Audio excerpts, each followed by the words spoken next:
my name's Debbie Hopkins. I'm a departmental research lecturer in the School of Geography, which basically means that I spend most of my time doing research and small amounts of teaching in different topics that the School of Geography do.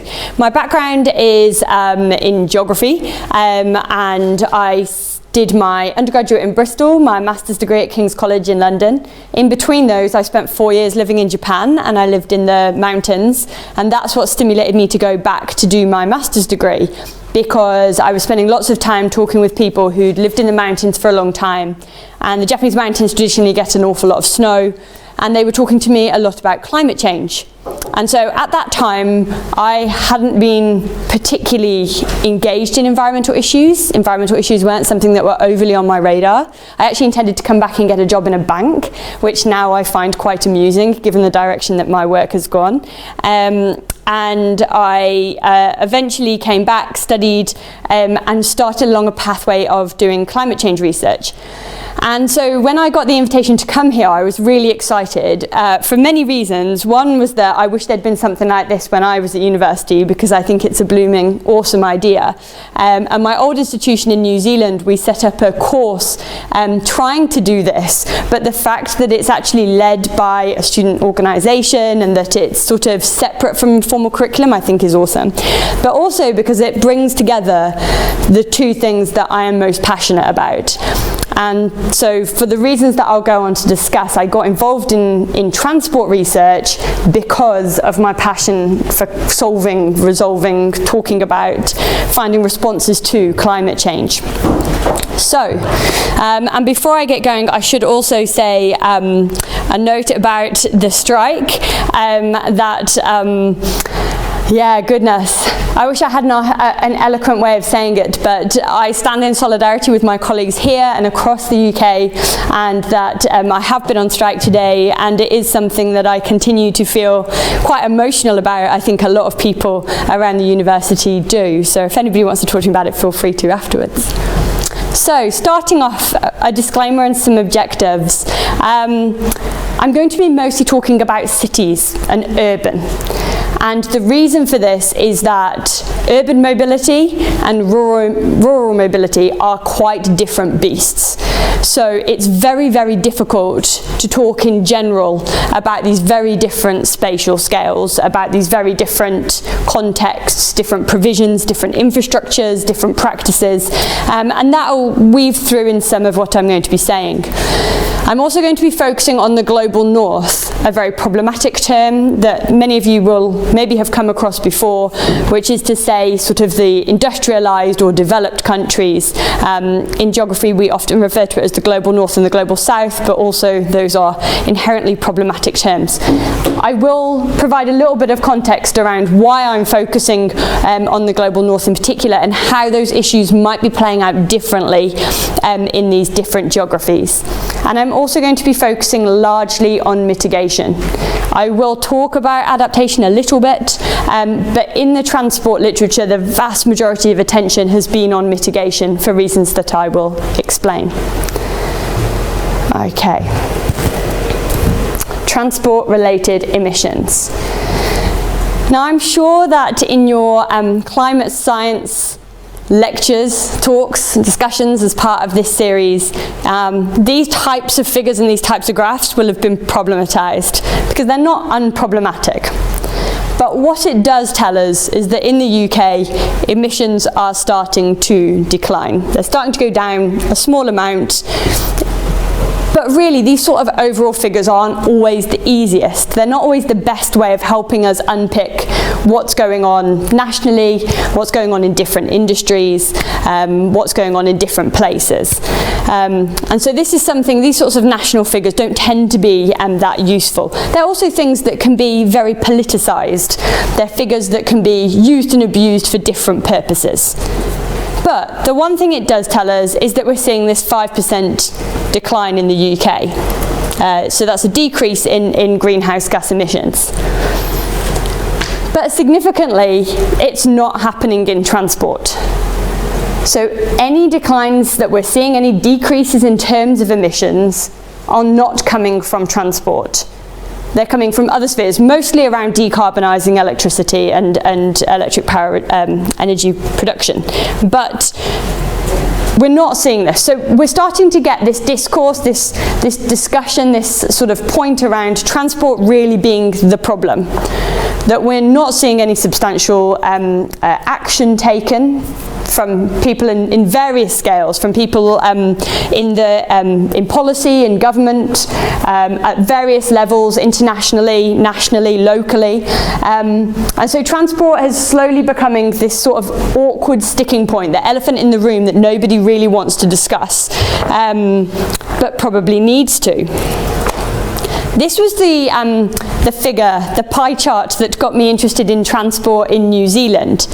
So I spend a bit of my time in New Zealand and a bit of my time in the UK. That in and of itself is a massive problem, but we can discuss that. Later. So this is some of the work that we did in New Zealand. New Zealand has a very interesting dynamic in that it has this really large, this like huge wealth of renewable electricity. So because of that, transport becomes even more significant in terms of its contribution, in terms of its pie of division of emissions. And so because of this, there's a lot of attention. Attention's probably the wrong word. There's a lot of interest from activists, from community groups, from academics into what to do about transport in New Zealand. But interestingly, until the government's just changed, until then, we actually didn't see anything, no action whatsoever in terms of responding to this, doing something about transport, apart from an interest in EVs. And EVs are a very logical thing because they can use the renewable energies. So I'm going to come back to this in a moment, and we can talk about New Zealand and why it might be that the government is not too interested. And then the European Union is matching this trend, where we're seeing a growing proportion of emissions being attributed to transport. And so this is for a few reasons. So as I've said, there's often things that are happening in other areas, mostly around electricity production. So if we can sort of clean up or remove emissions from one area, it tends to be that something else will expand to take that space. But that is transport at the moment. So transport is the sticking point. And it's the thing that we have this problem with transport where emissions can be hidden relatively easily. You don't always need to disclose all of the emissions that are related to transport. So for example, air travel. Many of you will know that air travel has not been included in all of the global agreements. And this is because nobody can really decide who owns those emissions. So the country of origin doesn't want the emissions. The destination doesn't want the emissions. In the middle, you're going over numerous countries, they don't want the emissions. So at the moment, they're just ignored to a large degree. We've seen different agreements in Paris and Montreal that are starting to see some legwork where people are saying, okay, air travel needs to be considered as part of this. But up to this point, we're actually seeing a huge problem around what is included when we discuss emissions, the emissions that can be attributed to transport, and when we sort of which modes are going to be included, which types of fuels are going to be included, is it freight, is it passenger? So we have all of these different ways of describing different types of emissions and where they're coming from. I added this as a last sort of step today because somebody shared this on Twitter, and I don't think you can really see. So it's from Nature, and so it's a Nature article from the end of last year, where they say how social scientists can help to shape climate policy. And the point of the article is basically that social scientists are needed to point out the inequities, to discuss the inequalities in how emissions are produced, who they're produced by, and they point to air travel as being one of the sort of most pressing issues there. That really air travel is sort of the signifier of the people that are producing the emissions and the people who are not producing the emissions. Even within the UK, we can see massive differences in terms of household emissions based on whether they travel internationally by air. So my carbon budget is blown out of the water substantially by one trip per year to New Zealand, despite the fact I don't own a car, and despite the fact I don't eat meat, and despite the fact that I try and make all of these decisions in my daily life, one decision per year is enough to blow out my carbon budget. So there's a lot around air travel that is very, very important, but it's not always considered. As you're going to see from today, I'm also not going to consider it too much, and we'll go on to discuss why that might be. So we know that transport emissions are a problem. We know that they're not declining and other emissions are declining. So they're becoming a larger problem. They're becoming something that's more important, potentially, more political, more visual, more tangible maybe in many ways. And so this is from the last IPCC report, so in the transport chapter, where they said reducing global greenhouse gas emissions will be challenging since continuing growth in passenger and freight activity could outweigh all mitigation measures unless transport emissions can be strongly decoupled from GDP growth.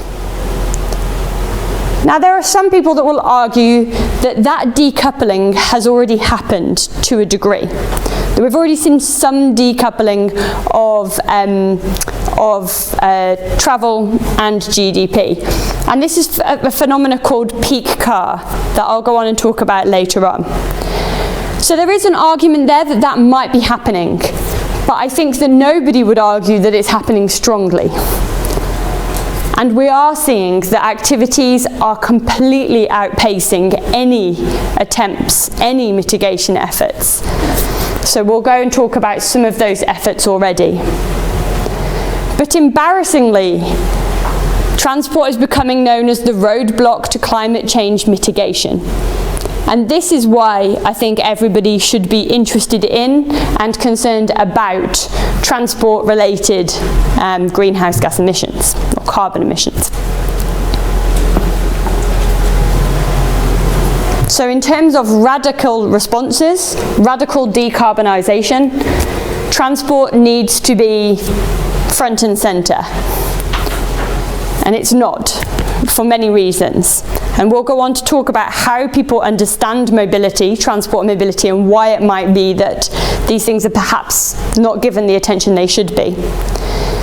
So some of my work is situated around geographies of innovation, and so some of that builds on sort of innovation studies, entrepreneurship, those kinds of ideas, and that talks about new ways of doing. New ways of practicing mobility, new technologies, new policies, whatever they might be. But these are broadly the categories that we need to be thinking about in terms of mitigation. So we need to be talking about behaviour, we'll talk about that a bit today, land use change, technology. Technology is probably the main one that we see at the moment, regulatory change and institutional change. I'm going to try and weave all of these into my talk today and see how they might contribute in different ways. But I think the most important thing, the take-home message from this session, is that no one of these is going to solve transport. No one of these is going to decarbonise transport in any meaningful way, no matter what we're told about the power of technology, the power of behaviour change. So up to this point, I've provided a snapshot on why I think transport is important and some of the approaches that are being taken in terms of mitigation. As I've said, I am going to focus quite strongly on mitigation, but I think I'd be remiss to not comment on adaptation, to not comment on some of the hazards, some of the extreme events that are occurring at the moment that are having a direct impact on transport, on travel, on the way people move.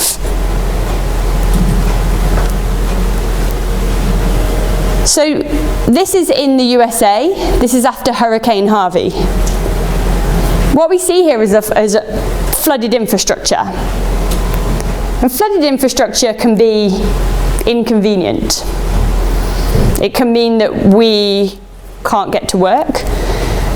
It can mean that planes are grounded. It can mean that trains are derailed, or whatever it might be. It can be a bit of a pain, a bit of a nuisance. If it happens more and more frequently, it might make us rethink where we put infrastructure. But it's far more important than that. We're seeing an increasing focus on the importance of transport and mobilities in disasters for evacuation during hazards, and how these don't play out in a fair way. So even in cities of the global north, they can map inequalities very well. So what we learnt from New Orleans was that African American communities were disproportionately affected by evacuations. Whether or not they had access to vehicles, whether or not they had the support networks to help them evacuate. We saw a lot of this going on in New Orleans, but it happens even more so when we start talking about cities of the global south. So here's in Manila, in the Philippines. What I like about this photo, which was slightly heartbreaking, is the guy waving on his bike, because it's actually not an infrequent event. These kinds of flooding events are happening quite regularly. And so transport and mobilities are part of this picture around having access to vehicles, having access to infrastructure, to support networks, to different things that allow you to be mobile to evacuate, but also the implications that these extreme events can have on the different infrastructures that we experience. So there are some incredibly important reflections, things that we need to be thinking about in terms of justice, in terms of equity, in terms of social inclusion, socioeconomic groupings, all sorts of different questions that need to come up around adaptation, around the capacity of individuals to adapt, to respond to different types of hazards. I should say here that this is a kink in a rail line from extreme heat, which apparently happens in Australia so much now that it's not even considered a rarity. So we're seeing all sorts of transport infrastructures being really quite drastically affected by different types of weather phenomena. In the city that I lived in New Zealand, Dunedin, the one topic that I felt we could engage with the local council around climate change was infrastructure. And so talking about roading and about whether roads were high enough to deal with storm surges or sea level rise. These were actually conversations that we could have a proper conversation about. We didn't tend to get a lot of action, but we could at least engage in the conversation. So we do find that these topics do have different types of discursive power. Okay. So understanding mobility. Have any of you taken papers on transport or mobilities before?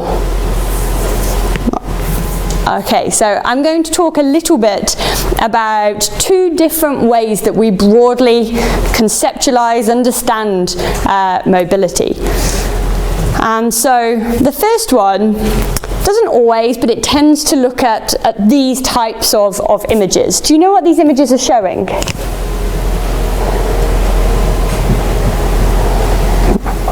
So these are sort of people's mobilities.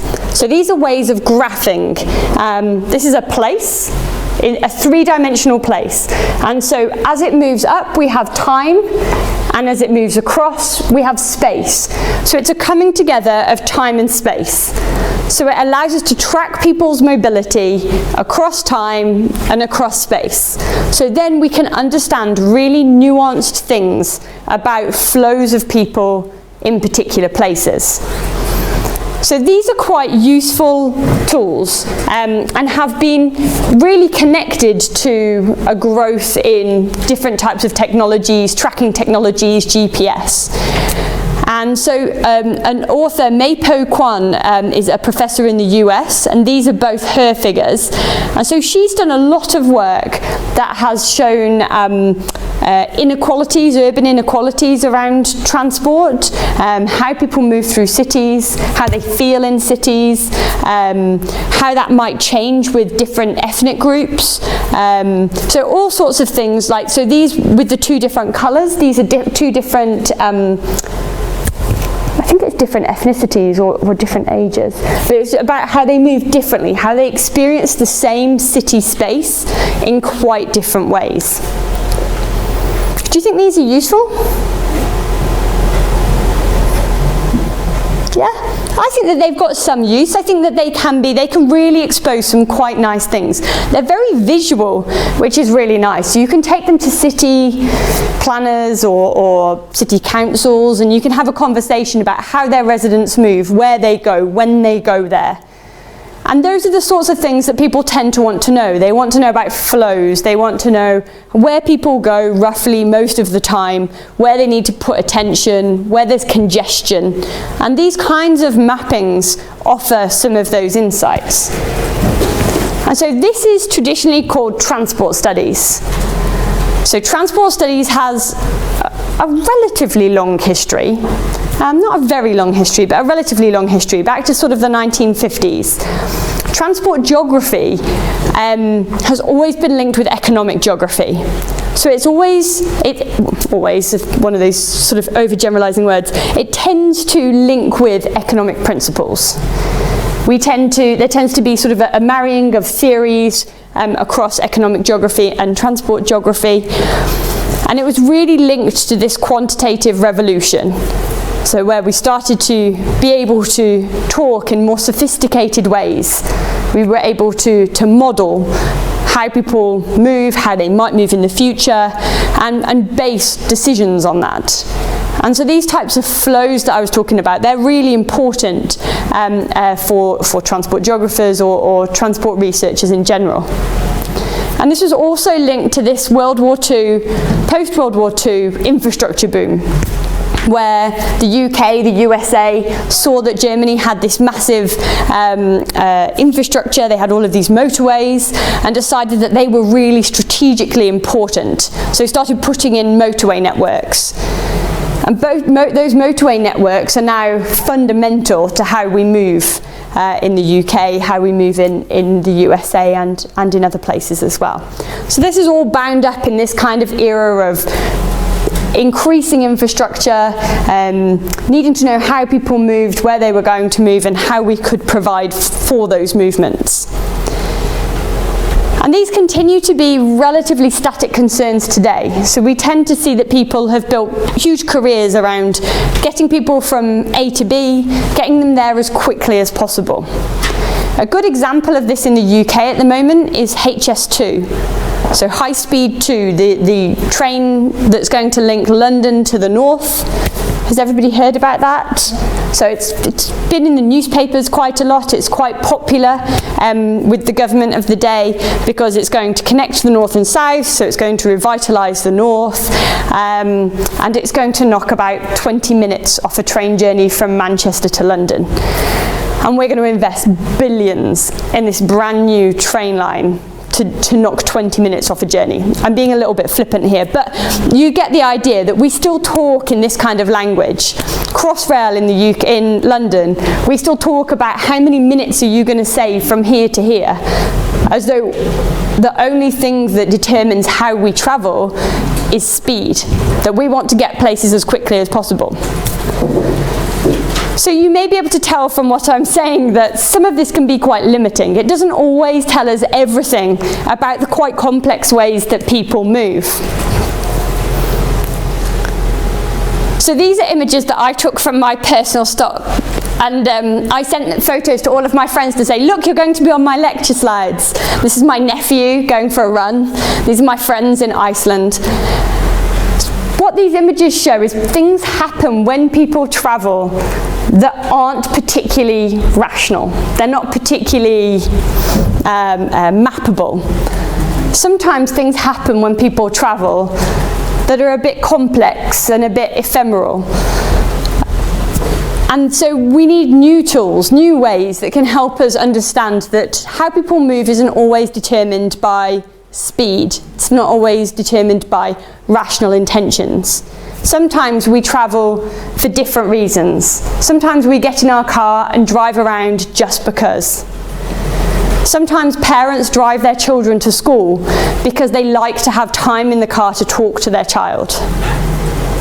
Sometimes really important conversations happen in cars because we can't look at each other in the face.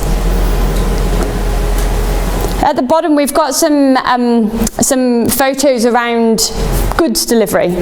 This one in particular, the Amazon lockers, is speaking to this new relationship we have with buying things online. That now instead of going to our high street, we can do that online on our computers at home. And that whilst we might not be going to the shops, we might not be getting in a car, somebody's bringing something to us. There is carbon as part of this transaction, but we're starting to become detached from some of that. So we need a new approach that can help to unpick these different ways that people move and the reasons why they might be moving in these different ways. And this is called mobility studies. So there was something called the new mobilities paradigm in the early 2000s. It has been critiqued quite heavily. It's not particularly new. It's not really a paradigm. So we mostly just call it mobilities. But what it really importantly does is starts to point to some of these complex arrangements that come together in this very fragile framework that can expose different ways that people are mobile. Why might this be important? Why could understanding the complexity of how people move be important? I guess if you want to change or influence how they move, just saying you make something quicker doesn't really, isn't the only kind of thing to change their behavior. Yeah, so we need to know that this stuff is complicated. Why haven't we been able to get people out of their cars and to walk? Because it's complicated. Because it's not just about incentivizing one and de-incentivizing another. It's not about that. So we've been spending all of these years trying to encourage people to do things without really understanding the underpinnings of what they currently do. So Tim Creswell is one of the key authors here. And he put together this framework which he calls the politics of mobility. And he says that mobility is the coming together of a physical movement, representation, and practice. Now, we don't need to spend too long focusing on any of these. And it's not a perfect framework by any sense. But what it says is the way we move, our actual movements, are just one part of this. That we need to understand why people move, how they feel when they move. Those types of ideas are really important, but they're things that for a lot of people in a lot of disciplines are considered fluffy, unimportant, insignificant, because they're really hard to measure. They're really hard to understand. And so for a long time we've seen a lot of dominance around behavior change, around responding to climate change that's been very dominated by these quite rational models, these quite rational ways of understanding people. And I can see why. Because if people are rational, then responses can be a bit simpler. But once we start to understand people as being quite complex with these bizarre meanings attached to how they move, these meanings that we can't really understand, but are somewhere there, that we need new methods to understand. It makes things very complicated, and it weaves together the humanities, the social sciences, all sorts of different disciplines that haven't traditionally spoken to each other and haven't spoken about things like mobility, haven't spoken about climate change, haven't spoken about health and well-being, are suddenly coming together in a new way that exposes some new things about how people might travel. So just two quotes around this. So Tim Creswell here, he says, whilst transport geography's main concern might be summarised as the need to figure out how to efficiently get from A to B, as I was saying about the high speed or the Crossrail, the mobility's turn motto may as well be, it's about more than getting from A to B. So I think this is quite important. So it says that we're not always overly worried about getting places as quickly as possible. That policies that incentivise low carbon behaviours can sometimes disproportionately affect the more vulnerable people in society. Policies that disincentivise driving to work tend to hurt working mothers. These kinds of things we didn't really understand before, because we didn't really understand that complex entanglement of practices, of meanings, of representations.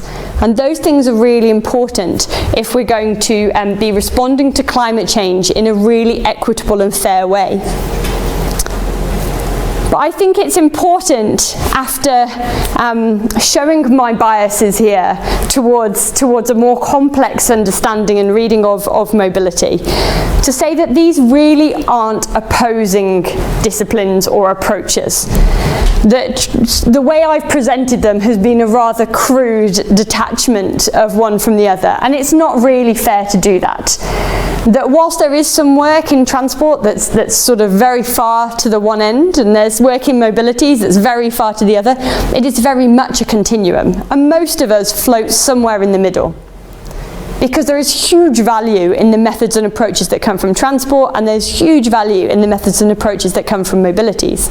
And when we bring them together, we quite often get these new, quite exciting ways of understanding mobility. Okay, so, I'm waiting for time. Am I doing all right? Yeah. I'm a bit of a talker, so I'm going to try and ensure that I don't talk for the entire time. I've talked at the beginning about how important air travel is. Air travel is incredibly important, and it is neglected by pretty much everybody. And I'm going to neglect it today. And the reason that I'm going to do that is that road transport, emissions from road transport are the most significant. So, whilst we all know that air travel emits the most, everyday road travel is sort of substantially more. 73% of transport-related emissions are related to road transport, so cars, motorbikes, things like this. And that's because we all do it every day. Air travel is a really small percentage. I can't remember what the percentage is. I think it's like 2% of the global population will ever get in an aircraft. Something ridiculous, like that's tiny. And you know, those 2% are creating quite a wedge there of aviation. Where do we have aviation? So it's this brown one here. So it's like 4%. But 72% is road transport. So this is the reason why we are really concerned about what people do on a daily basis. Because those decisions that people are making in terms of their everyday lives are so significant if we want to address climate change. This is not to say that we shouldn't be focusing on air travel. We very much should be focusing on air travel. I spend a lot of my time working in freight, so I'm very worried about things like coastal shipping, trucks, diesel fuels, those kinds of things. But actually, in terms of responding to climate change, the thing we really need to talk about are cars. So does anybody here own a car? what an awesome group. I think part of this is probably people at a climate change talk. Part of this is probably age group. A lot of this is Oxford. I don't know about you, but the thought of having a car in Oxford is horrifying, even if it wasn't polluting. But not everywhere is like this. In New Zealand, everybody owns a car. This is my partner's car. He's had this car since he was 16. He's now in his 30s, he's a doctor. He refuses to get rid of this car. And that story isn't abnormal. In New Zealand, people get a car and they keep that car. They buy it second-hand, normally from Japan, and they keep that car until it dies. Then they buy another old, terrible car and they keep it until it dies. Now, there's something quite nice about that, because they're not constantly consuming, they're not constantly buying new vehicles. But a huge problem there is they're driving cars that are so old. They are so painfully inefficient. And they've all got them. I think it's like the second in the world in terms of car ownership, like levels of car ownership. And there's basically one car for every person, including babies and children and old people that can't drive. So, you know, cars are really entrenched. They're this really important symbol.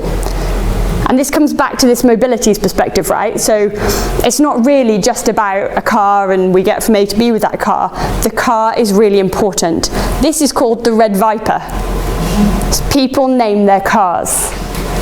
Why do people name their cars? Because their cars are important. It's not just about getting them around. It's because it's part of their identity. When you're young, you don't own a lot. Suddenly you own a car. It's quite exciting. Gets a name.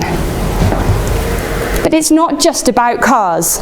So when we understand road transport, we need the artifact, we need a vehicle. Might be a car, might be a motorbike, might be a moped, something motorized normally to be part of this polluting road transport. So we need infrastructure as well. So we have the motorways that I spoke about before, during the after the Second World War, when we all got freeways and motorways. We put in traffic lights, put in roundabouts and crossings that don't suit pedestrians. They suit the flow of traffic. We have a lot of infrastructure that was put in at a time when cars were dominant, when there was a really huge lobby. Not to say there isn't a huge lobby now, but there was a real big push from car manufacturers to make cars the dominant mode. And the government went along with it and they put in a lot of infrastructure that we now all use and pay a lot to repair. Then we have these practices. So we have cars, we have infrastructure, we drive in cars. We have different ways of traveling. Maybe we would drive to a shop that we could walk to, but we drive because we have to walk past our car to get to the shop. So we might as well get in the car and drive.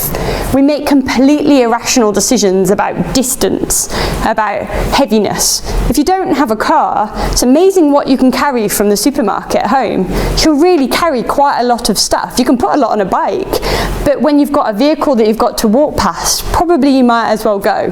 And quite often you'll end up consuming more too. And then we've also got this whole system that supports these vehicles. So your vehicle is no good if it can't be fixed. If you don't have a mechanic, if you don't have the fuel infrastructure, if you don't have all of these other things, the car on its own is basically useless. And so this is what we call a sociotechnical system. And this is how we understand the transport system to be. So there's a whole range of literature around socio-technical systems, socio-technical transitions. And so authors such as Frank Giels have spent a lot of time looking at socio-technical systems, and increasingly it's now being applied to personal mobility. The important part of this is that it shows that the technologies on their own don't do very much. The important thing about a technology is how it is used. And so we learned this from things like the VW scandal. I mean, There are other things tied into this. They blatantly lied. But what we also learned from that is how things work in the real world and how things work in testing aren't always the same. Technologies that might be low carbon are often only low carbon if they're used in a particular way, if they're maintained in a particular way. So it relies on this broader system of how people use things, where they go with these things, who looks after them.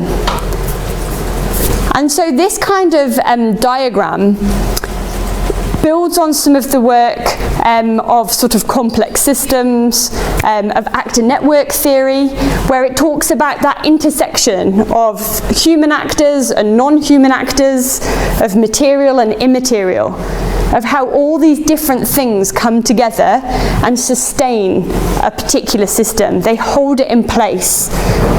The phrase dynamically stable is used to describe the transport system, where it's sort of always in flux, but it always remains. It's quite hard to challenge something that's that robust, that's that held together, because we have the fuel infrastructure, we have petrol stations everywhere, we know how to use them. Then we tie them into our practices.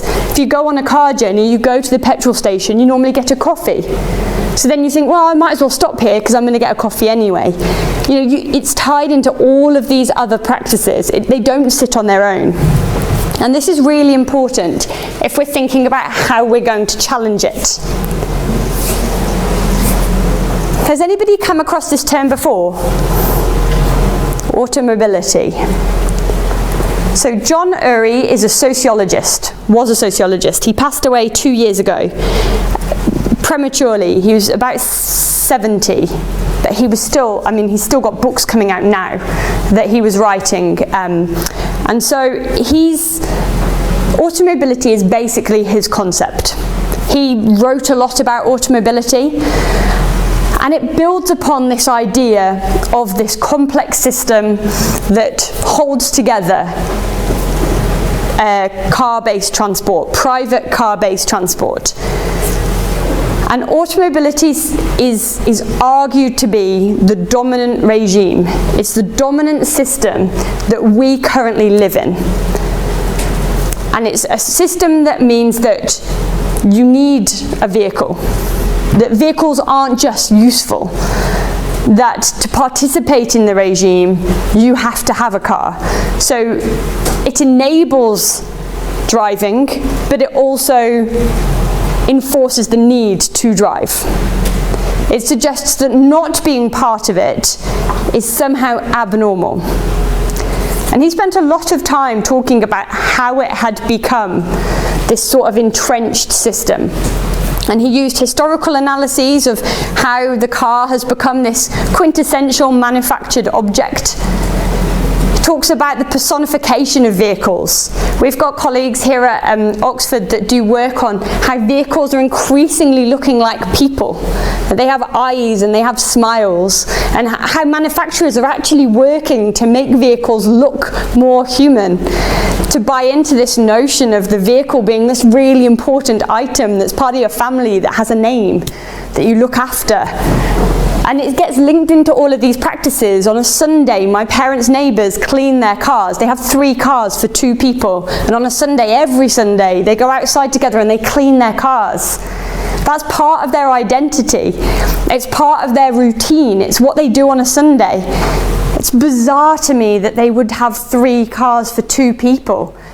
But you know, it's part of who they are. The idea that we could then tell them, actually, you can't have private vehicles because we need to respond to climate change, suddenly becomes nonsense when you start to think about it as this really complex system that's sort of held together. Here he also talks about the need for the private sphere. So people have talked about things like cocooning, about how your car is a safe space where you can be removed from other people. You're safe from the weather. You're safe from drunk people. You're safe from homeless people. Your child is safe because they're in a car. That you have this sort of safe bubble, when in fact we know that cars are quite dangerous.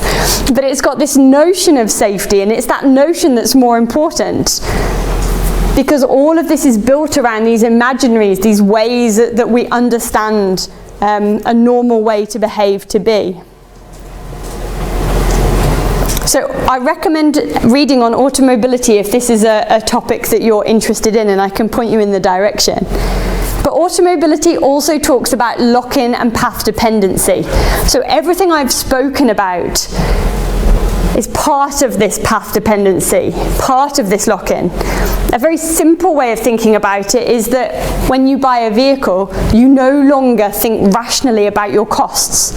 So if you spend £4,000 on a car, suddenly the bus becomes really expensive because you've already spent £4,000 on your car.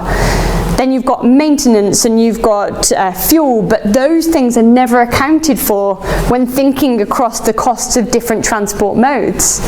Actually, the bus isn't that expensive, but it seems very expensive because people don't think about all these other costs that are linked to private vehicle ownership. This is quite important. About infrastructure, we spend a lot of money on roads and on new roads. Why do you think governments might be interested in building roads? Any ideas? Yeah? The actual building is like jobs. Yeah, so it's an economic stimulus. You build roads, you give people business, you employ people to build the roads.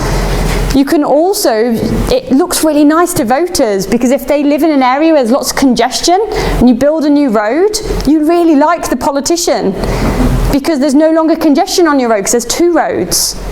But all of the data show that that road will then fill up. That actually building roads and widening roads, putting new lanes on roads, doesn't respond to congestion. We know this. We have years of data telling us this. But the politics of road building is so firmly entrenched that despite all of the scientific evidence, we still build new roads. New roads are still considered to be the most important way of supporting the economy, of gaining political votes, of making people happy. So just how come building new roads doesn't decrease congestion? So I'm actually going to be honest and say the science behind it I'm not completely clear of. My understanding is that all that basically happens is, so you build a road, cars come off this road onto, say, road B. But then road A looks kind of quiet. So people that may have been catching the train or going in a different direction to avoid the congestion on road A now come into road A. You know what I mean? So this is the number of people using. Yeah, exactly. So because there's a similar argument, because whilst this argument is a very convenient one for being quite mean about car travel, the same is true of train lines. So if you build a train line and you build it along a road, or you build it in a way that will get people off the road, and then the road becomes quieter, people will go back to driving because the congestion's gone off the road. So these sorts of dynamics between the two have to be understood very clearly when you're trying to respond between them, because congestion is a really tricky one to solve, because actually you end up, the best ways to tackle congestion come into sort of town planning and things like that, as opposed to transport responses, and I'm going to talk about those in a minute as well. Thank you. Does anyone else have any questions about these things? Please feel free, I should have said at the beginning to holler out because I'm such a talker. So peak car, has anybody heard of peak car before today? Yeah? So what does peak car tell us? What's the suggestion around the peak car thesis? So we've already reached the climax point where the ownership of cars is greatest, and now people reduce the number of cars they have, or just not even own cars. Yeah. So basically, they've been suggesting that, because there was an argument that it was linked to the global financial crisis, but the data go back far further. So there's an idea that in industrialized countries in the global north, that we've seen this leveling of vehicle kilometers traveled, that people are no longer super excited by the vehicle. And so when I asked you before about whether you own cars and nobody here had a car, this is part of the idea. is that young people now don't have the same relationship with vehicles that previous generations did. There's some argument that people would prefer a mobile phone than a vehicle. People don't have the money because of the extortionate cost of education now, because of the problems with the job market, because of the huge cost of purchasing a home. There's all of these sorts of arguments. I actually think the jury's probably out on whether young people are driving less. But there is an argument that young people are less likely to get their driver's license now than the previous generation, that they're less likely to own a car, and if they do own a car, they're driving less. And so there are data that show these kinds of trends with urban young people, not rural young people. And there are huge divisions around ethnicity, around socioeconomic background. So because it's such a complex picture by scale, by all sorts of different measures, a lot of people are quite unclear about how much, whether it's just a delaying, whether young people are just delaying getting driver's licenses and are going to get it eventually when they move to the suburbs and have children or do whatever people do when they're supposedly grown up. So there's a lot of argument there around how much peak car is happening. However, the discourse around peak car is quite powerful, because we're seeing governments talking about peak car. There's a lot of worry about whether they should invest in more roads. It's got car manufacturers really quite nervous, because if young people don't buy vehicles, they've got this really sort of old, aging population, but once they move on, what happens then? So there's a lot of concern around this notion of peak car. But peak car is something that's frequently used to describe this sort of shift. How much do you think that's not just because, even if it's if young people don't want to drive cars, it's because we're relying so much on kind of parents and whatever. Yeah. As in, like, it is. So when they die, you would still have to learn how to drive? Yeah, I mean, to be honest, a lot of this is just completely unclear. Like, a lot of people just don't know. So there's some claims that it's really significant, that it's just linked to environmental concerns, or it's linked to different practices, different behaviours, and then there's other people that are just saying, I mean, eventually they're going to learn. Has it also come in at the same time as like a massive increase in using public transport by young people? No. Oh, right. No. So they probably are just sitting in other people's cars. Yeah, and this is so that total travel hasn't, like, those miles haven't shifted, and this is something that people are quite interested in, because if it was young people that weren't driving cars but were suddenly on the bus, then you'd be like, okay, they've just transferred there. Right, yeah. But that isn't always clear, and also passengering hasn't gone up substantially. Oh, so where are they? Well, this is, we really don't know. Well, the argument is that everyone's sat at home on the internet. Maybe they do on their computers, yeah. So we were just in a class this morning on strategy innovation. We were looking at smart cities, talking about the sharing economy, and ride sharing being major factors. People might not own cars, but they're still... Ride sharing doesn't go back long enough to explain it, though. Yeah. Because ride sharing's become a thing in, the last 5 years? Whereas these trends go back sort of to 2000, a bit before 2000, the late 90s. And we didn't really have a lot of car sharing then. Sorry. Is VKT vehicle kilometers traveled? So is that the key parameter for the definition of peak car? Or is it ownership? No. So it's licensing, ownership, VKT. So it's looking across the different, because like sort of licensing on its own doesn't really tell us much, and car ownership on its own doesn't really tell us. But across the three, it can tell us some quite compelling or interesting stories. Yeah. So how much does the increase in urban cycling go to explaining this stuff? Hardly at all. They really can't find because they've tried, maybe it's the coming together of all of these things, right? That there are mobile phones, there is internet shopping now, maybe. There is an increase in like the cycling renaissance, like that could respond to it a bit. People living at home for longer, so potentially riding with parents because they're still living at home. But the other one that I haven't mentioned that is really important is changing practices.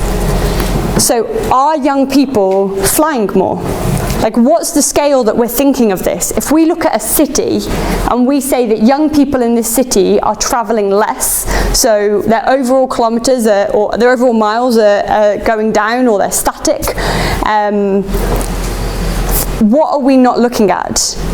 We're probably not looking at overseas trips.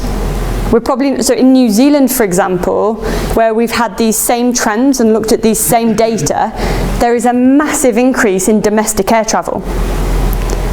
And so we can't couple those data together at the moment, but we think that a lot of those trips where people would have traditionally driven from Dunedin to Christchurch, they're now flying from Dunedin to Christchurch. So we're seeing an increase in air travel, but a decrease in urban transport. And that has huge implications when we start thinking about the carbon side of the equation, where we're seeing in a city level a decline or a stabilization of these different trends, but at a national level or international level, we're seeing these massive increases. Like the growth in air travel is just astronomical. Okay, is everyone okay with this? I'm flying through peak car a little bit. Peak car is like probably a topic that we could talk about for quite a long time. Okay, but again, feel free. Okay, so this is just basically saying what I've just said around the importance of the scale here. So if we're going to talk about peak car, we have to be really cautious about how we're talking about peak car. The one question that is always thrown at us is around urban versus rural, or urban versus suburbs. So who is travelling less and where? In New Zealand, when we look at national averages, we're seeing a decline. But as soon as we look at it on regional bases, we see that there are some regions where there are just dramatic increases in VKT. And there are some cities where we're seeing massive decreases, and then we're sitting somewhere in the middle. So it's a really good example of how averages don't tend to be telling us that compelling a story. Like they don't tend to be that useful in helping us understand how people are behaving, how they're travelling.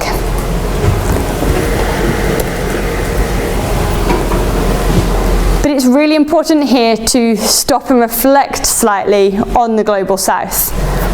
So the mobilities that we're seeing, particularly around the peak car trend, aren't mirrored in cities in the global south, growing economies in sort of, well, all over. Countries in Africa, China, India, Latin and South America. We're seeing a lot of cities that are actually starting to either move into or already very embraced by automobility. And so these are really important trends. But we're not going to spend too long dwelling on it because it is such a complex picture. And in terms of equity and in terms of responsibilities and X, Y, and Z, it becomes very tricky. What I will say, however, is that cities of the global south are actually being far more innovative than many cities in the global north.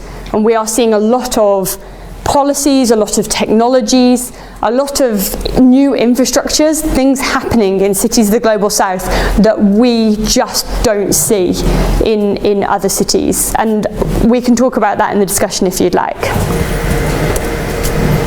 Okay, so I've framed the problem. I've talked a little bit about transport and mobilities. And now I'm going to talk a little bit about how We're conceptualizing some of the approaches that are being spoken about for responding to automobility, to unsustainable mobility. So this is the sustainable mobility paradigm. It was designed by David Bannister, who is the previous director of the Transport Studies Unit in the School of Geography. So he was a professor in geography until about 2 years ago. And he said that sustainable mobility requires these three things. It requires transport policy measures around modal shift. It requires land use policy measures around distance reduction. And it requires technological innovation, so more efficiencies, greater efficiencies. So these are some of the examples of types of things that he talks about. So in terms of land use, he talks about transit-oriented development, about densification of urban areas. So, for example, New York City has one of the lowest transport-related carbon footprints per capita, but that's because it's an incredibly dense urban area, because there's large-scale infrastructure, public transport infrastructure, for a range of reasons. So densification is something that tends to be used as a primary response, sometimes problematically and sometimes relied on perhaps too much. In terms of transport policy measures, this might be around investing in different infrastructures, incentivizing, it might be around low emission zones, things like that can help to move people. So where you can get carrots and sticks, where you can put in an emission zone, but you can also invest that money in different public transport provisions.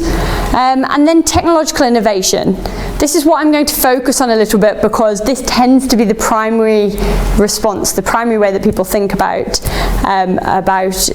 responding. So here we've got things around alternative fuels. Electric vehicles are very popular at the moment, but also optimization of different technologies.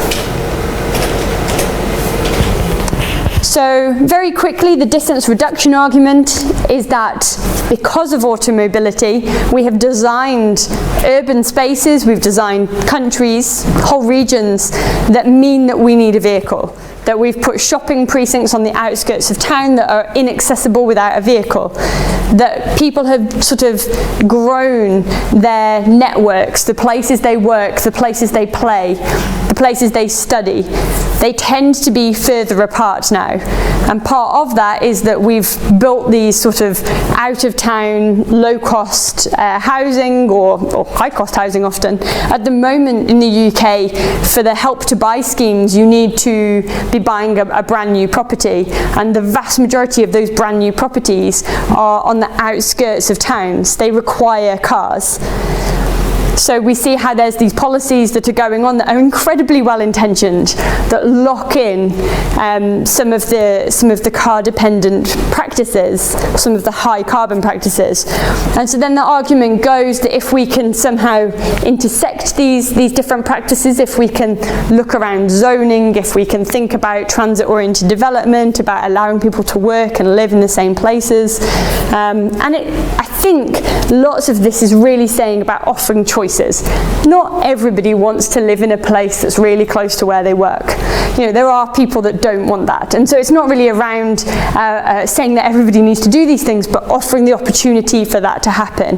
The rising land prices in the UK, particularly in urban centres, has really prevented this for a lot of young people now, where buying homes means that they have to move quite far away from where they work, from where they play.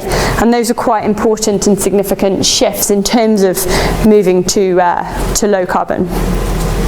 As we heard before about the cycling renaissance, we've seen lots around cycling infrastructures, We could talk for hours about bike lanes and the politics around bike lanes, but we are seeing this growth in these sharing, both docked and dockless bikes, and the infrastructures that support them.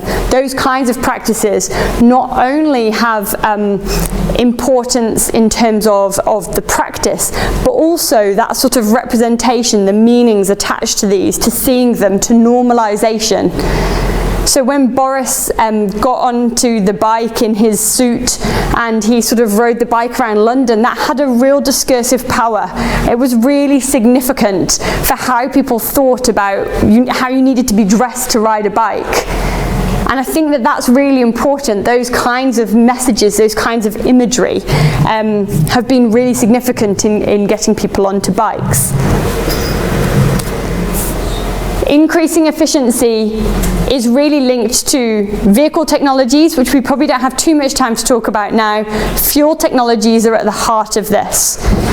And either this is from sort of Euro standards, things that have come from the EU that have increased the efficiency of our traditional internal combustion engines, but increasingly around electric vehicles.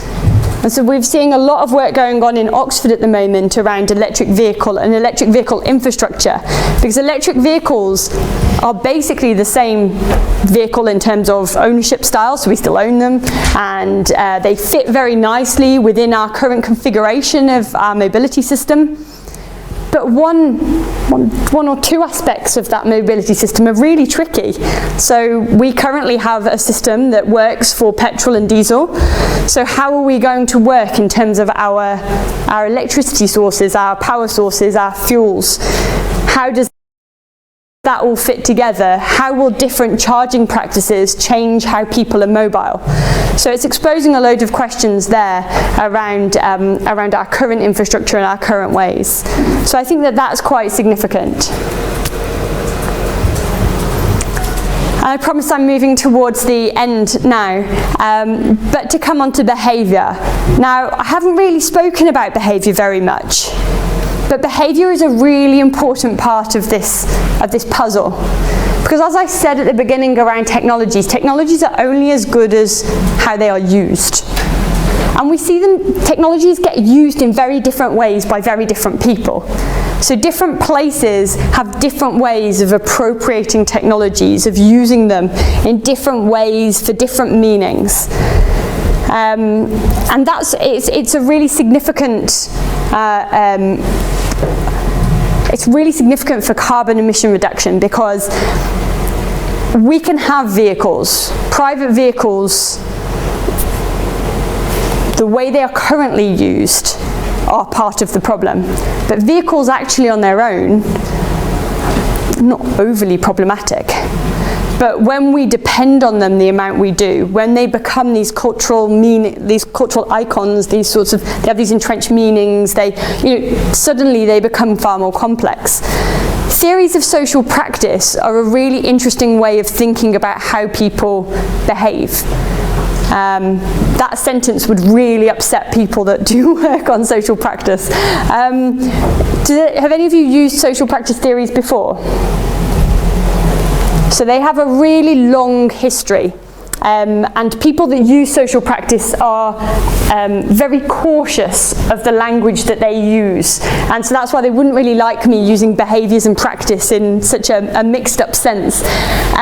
But the thing that I think is important here, and I think this is like my third three-angled diagram, so I apologise for that, but this one talks about how these three sort of aspects come together to help us understand people's social practices. So a good example of this would be around showering practices. So bear with me whilst this isn't about transport. So their idea is that previous generations didn't have the same relationship with showering, with personal hygiene, with social expectations of cleanliness that we currently have.